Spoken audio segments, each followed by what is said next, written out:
शेतकऱ्यांचे लढाऊ नेते माननीय राजू शेट्टी साहेब जे नुकतेच आपल्याला संबोधन करून इथून निघून गेले, त्याचबरोबर व्यासपीठावर उपस्थित असणारे जिल्हा परिषदेचे उमेदवार अलकाताई कागवाडे, तोरसकर वहिनी, अभिजित चव्हाण, बेंडळवरून आलेले अभिजित माने, बाळ माने, मिंचावून आलेले सलीम जमादार, सर्व कार्यकर्ते, शेतकरी बंधू आणि भगिनी, वेळ फार कमी आहे. कोल्हापूर जिल्ह्याचा ढाण्या वाघ 5 मिनिटातच इथं दाखल होत आहे. त्यापूर्वी मला एक 3 मिनिटं बोलायची संधी दिलेली आहे. मित्र, नव्या पिढीला माहिती नसेल, 1979 साली जिल्हा परिषद आणि पंचायत समितीची निवडणूक झाली. त्या निवडणुकीमध्ये या गावचे मोठे नेते आणि सन्माननीय बाबासाहेब पिरगोंड पाटील अण्णा हे जिल्हा परिषदेला आणि मी BK चव्हाण स्वतः पंचायत समितीला उभे होतो. शरद पवार नुकतेच महाराष्ट्राचे मुख्यमंत्री झाले होते. बैल चिन्हावरती आम्ही निवडणूक लढवली आणि त्या निवडणुकीमध्ये बाबासाहेबांना आणि मी तालुक्यामध्ये प्रचंड मताने निवडून आलो होतो. हा इतिहास तुम्हाला सर्वांना माहीत असावा म्हणून सांगतो.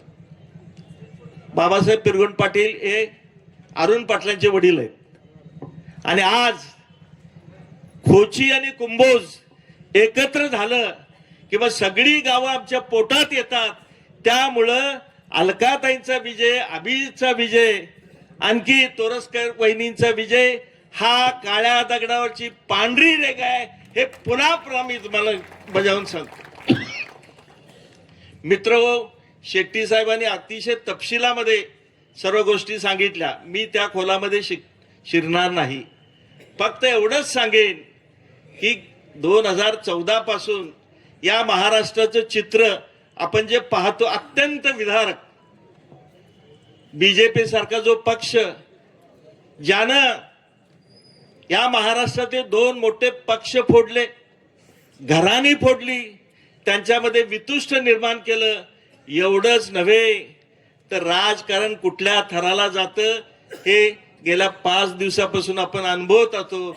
महाराष्ट्राचा दादा म्हणजे होता, त्या दादाना नीतीच्या कचाट्यात अगदी जाणीवपूर्वक अडकवून कसं नाहीसं केलं हे आपण पाहतो. म्हणून ज्यांनी गांधींना संपवलं अशा नथुराम गोडसेची प्रवृत्ती आपल्या विरोधी आहे. मगाशी शेट्टी साहेबांनी सांगितलं, एका बाजूला प्रचंड असं संपत्तीचा डोंगर आहे आणि दुसऱ्या बाजूला समोर बसलेला हा महासागर आहे, जनसागर आहे.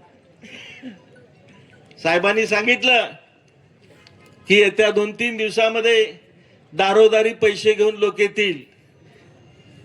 पैशाची अवहेलना करू नका म्हणून सांगितलं त्यांनी, स्वागत करा.